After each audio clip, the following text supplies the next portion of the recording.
नमस्कार दोस्तों, मेरा नाम है प्रदीप चौहान। बात समझनी है तो पूरी सुननी होगी। दोस्तों, कहते हैं ना कि जब दुश्मन घर में बैठा हो तो बाहर दुश्मन तलाशने की क्या ज़रूरत है। भारत पाकिस्तान के बीच सीज़ फायर बेशक हो गया, लेकिन इस दौरान जब से पहलगाम में आतंकी हमला हुआ था तब से लेकर अब तक कांग्रेस समेत समूचे विपक्ष ने एक लाइन पकड़ के रखी है कि हम सेना और सरकार के साथ हैं और उस पर कायम है। किसी नेता ने कोई इधर उधर का बयान नहीं दिया जो कमेंडेबल है अपने आप में। लेकिन वो कहते हैं ना कि सच्चे के साथ ऊपर वाला भी होता है और जो कुछ गड़बड़ करता है उसको इंसाफ यहीं हो जाता है। विपक्ष तो बिल्कुल शांत है, क्लीन है, कोई सवाल जनता भी नहीं पूछ रही, उसको लेकर बीजेपी के पास कोई मुद्दा नहीं मिल रहा। लेकिन बीजेपी को खुद जवाब देना मुश्किल हो रहा है, खास करके सीज़ फायर के तरीके को लेकर, डोनाल्ड ट्रंप के रोल को लेकर। अब ऐसे में जाहिर सी बात है, लोगों ने कांग्रेस को मौका दिया, लोगों ने इंदिरा गांधी को याद किया। कांग्रेस ने उस मौके पे थोड़ा सा भुनाने की कोशिश की और दिल्ली में अपने दफ्तर के बाहर बड़े बड़े पोस्टर लगा दिए कि इंदिरा गांधी बनना आसान नहीं, क्योंकि लोगों को याद आया कि इंदिरा गांधी ने किस तरह से पाकिस्तान को सबक सिखाया था। वो भी शायद इसलिए कि जिस दिन सीज़ फायर हुआ उसी दिन सुबह बीजेपी ने एक वीडियो जारी किया जिसमें कंपैरिजन किया गया मोदी के एक्शन को और यूपीए सरकार के एक्शन को। हालांकि कांग्रेस कहती रही कि हम इस मुद्दे को राजनीति से दूर रखते हैं, राजनीतिकरण नहीं करेंगे, बीजेपी ने किया और शाम को फिर खुद ही अपने कहे से मुकरना पड़ा जब सीज़ फायर हो गया। तो बीजेपी इसको डिफेंड करे समझ में आता है, गोदी मीडिया इसको डिफेंड करे समझ में आता है। कांग्रेस बड़े जेन्युइन से सवाल पूछ रही है कि क्या हुआ पर्दे के पीछे, इस पे स्थिति स्पष्ट कर दीजिए और संसद का एक विशेष सत्र बुला लीजिए और उस पर डिस्कस कीजिए, जवाब दीजिए। तो बीजेपी के नेता सीज़ फायर के फ़ायदे और युद्ध के दौरान क्या क्या जो है वो नुकसान पाकिस्तान को पहुंचा, वो जो सेना बता रही है हमें, उसी को लेकर बखान कर रही है, उसी का लेकर चीज़ों को साफ करने की कोशिश करी, कवर अप करने की कोशिश करी। लेकिन एक कांग्रेस के नेता हैं जिनका नाम है शशि थरूर, बड़े इंटेलेक्चुअल जैसे नेता बनते हैं अपने आप को, और मैं मानता भी हूँ इंटेलेक्चुअल हैं। अचानक से इन दिनों बीजेपी के किसी प्रवक्ता से ज़्यादा शशि थरूर इस सरकार को डिफेंड करते नजर आ रहे हैं।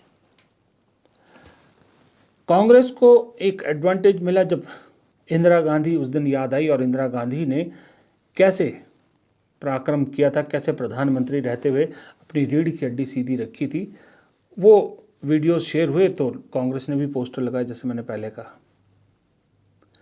किसी बीजेपी के प्रवक्ता ने नहीं, शशि थरूर ने सरकार को डिफेंड करते हुए बयान दिए कि 1971 की स्थिति और आज की स्थिति में बड़ा फर्क है।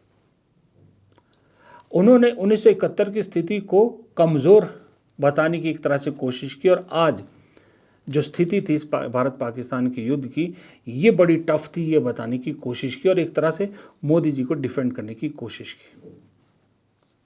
उसके बाद कल मैं देख रहा था करण थापर को एक इंटरव्यू दिया उन्होंने। करण थापर ने वहाँ पर कई तरह के सवाल पूछे, लेकिन शशि थरूर सीधा सीधा एक ही चीज़ पे मुझे फोकस करते नज़र आए कि सरकार को हम गलत नहीं कह सकते या सरकार की कमज़ोरी नहीं कह सकते। इस वक्त हालात 1971 से ज़्यादा मुश्किल थे।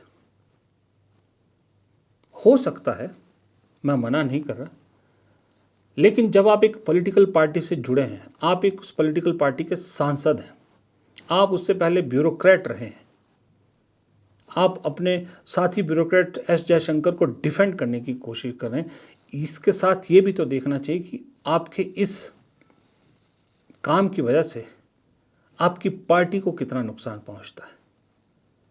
आपकी पार्टी का पूरा कैंपेन डिरेल हो जाता है। अब बीजेपी शशि थरूर के कहे बयानों को कोट किया करेगी, कोट करना शुरू कर देगी कि शशि थरूर ये कह रहे हैं। जिसके पास ज़मीन की कमी हो, जिसके नीचे से ज़मीन खिसक गई हो, पानी रह गया हो, शशि थरूर अपनी ज़मीन उसके पैरों के नीचे रख रहे हैं और चाहते ये हैं कि कांग्रेस बीजेपी को हराए। लगता तो नहीं है। मुझे ऐसा लगता है कि शशि थरूर के पिछले 2-3 महीनों के क्रियाकलाप अगर आप देखो तो उन्हें सिर्फ एक चीज़ नज़र आ रही है कि उन्हें पार्टी केरल के मुख्यमंत्री का दावेदार घोषित करे, चेहरा घोषित करे, वरना शशि थरूर जो कहे थे ना एक दिन की ऑप्शन बहुत है मेरे पास, वो सारे ऑप्शन अभी टटोल रहे हैं और उसमें से एक ऑप्शन मुझे बीजेपी भी नज़र आ रहा है। आप देखिए, उसके बाद केरल में एक फंक्शन होता है, स्टेज पर प्रधानमंत्री होते हैं और वहीं पर शशि थरूर भी बैठे होते हैं और प्रधानमंत्री बाकायदा इस बात का जिक्र करते हैं कि शशि थरूर मंच पर बैठे हैं, इसकी वजह से कई लोगों को परेशानी हो रही होगी। शशि थरूर कहते हैं बाद में कि भाई मैं वहाँ का सांसद था, इससे बैठा था। वो बड़ा अच्छा एक जो है वो बड़ा आसान सा रीज़न है कि शशि थरूर ने दे दिया। उसके बाद अब जब डिफेंड कर रहे हैं, और अक्सर मोदी जी के साथ शशि थरूर की नज़दीकियाँ किसी से छुपी नहीं है, संसद में भी अक्सर प्रधानमंत्री जब कांग्रेस पर प्रहार करते हैं तो शशि थरूर को उससे बाहर रखने की कोशिश करते हुए दिखे हैं। जब उन्होंने कई बार जिक्र किया और बाकायदा साथ में ये भी लाइन कहा कि मैं इसमें शशि थरूर जी का जिक्र नहीं कर रहा हूँ, वो क्या बताता है? वो यही बताता है कि कुछ ना कुछ तो है जो इतनी नज़दीकियाँ बढ़ती जा रही हैं। मुझे नहीं मालूम कांग्रेस क्या करेगी, पर मुझे ऐसा लगता है कि अब वक्त आ चुका है कांग्रेस को शशि थरूर से दो टूक साफ साफ कह देना चाहिए, क्लियर बात करनी चाहिए। जो भी कांग्रेस ने सोचा है उनके लेकर वो उनको साफ बता देना चाहिए। मेरे हिसाब से अगर वो पार्टी छोड़ते भी हैं तो 98 सीट रह जाएंगी, उससे कोई ज़्यादा फर्क नहीं पड़ना, क्योंकि केरल में जितनी मेरी जानकारी है, और केरल आपने देखा होगा मेरे चैनल पे केरल के वरिष्ठ पत्रकार भी आते हैं, वो भी बताते हैं कि अपनी कॉन्स्टिट्यूंसी तक तो ये नेता हैं, अपनी कॉन्स्टिट्यूंसी के बाहर शशि थरूर कोई बहुत बड़े नाम या बहुत बड़े नेता केरल में नहीं है। राजनेता इंटेलेक्चुअल हो सकते हैं, उस पर कोई शक नहीं है, लेकिन पॉलिटिकली बहुत स्ट्रांग है, कांग्रेस को बहुत बड़ा इफेक्ट कुछ करने वाले हैं, ऐसा मुझे नहीं लगता। अगर अब भी कांग्रेस ने दो टूक साफ शब्दों में शशि थरूर से बात नहीं की तो फिर राहुल गांधी की वो बात झूठी साबित हो जाती जिसमें उन्होंने कहा था कि जो बीजेपी के लिए कांग्रेस में काम करते हैं उन्हें पहचान कर बाहर करने की ज़रूरत है। जो खुद छंट के आपके सामने आ रहा है, कम से कम उसको लेके और कुछ नहीं तो एक नोटिस या कुछ तीख तल्ख उसमें उन्हें बताना ज़रूरी है, ताकि पूरी पार्टी कैडर में, कैडर तो है नहीं खैर कांग्रेस का, जो भी पार्टी लीडरशिप है उसको एक संदेश तो जाए कि अगर शशि थरूर को हाईकमान इतनी खरी खोटी सुना सकती है तो छोटे नेताओं की कोई औकात नहीं है कि वो पार्टी के खिलाफ जाएं या पार्टी के खिलाफ बात करें। लेकिन अगर आप शशि थरूर जैसे नेताओं को यूं ही छोड़ते रहेंगे, यूं ही जो है वो बिना एक्शन के छोड़ते रहोगे, तो आप जितना मर्जी निचले नेताओं को मोटिवेट करने की कोशिश कर ले, जितना मर्जी ऐलान कर लीजिए कि हम बीजेपी के लोगों को स्लीपर सेल को बाहर करेंगे, वो लोग विश्वास नहीं करेंगे, क्योंकि आप तो कहते हो कि छांटेंगे और छांट के बाहर करेंगे। जो छटे छटाए खुद सामने आ रहे हैं उन तक को तो आप बाहर नहीं कर पा रहे।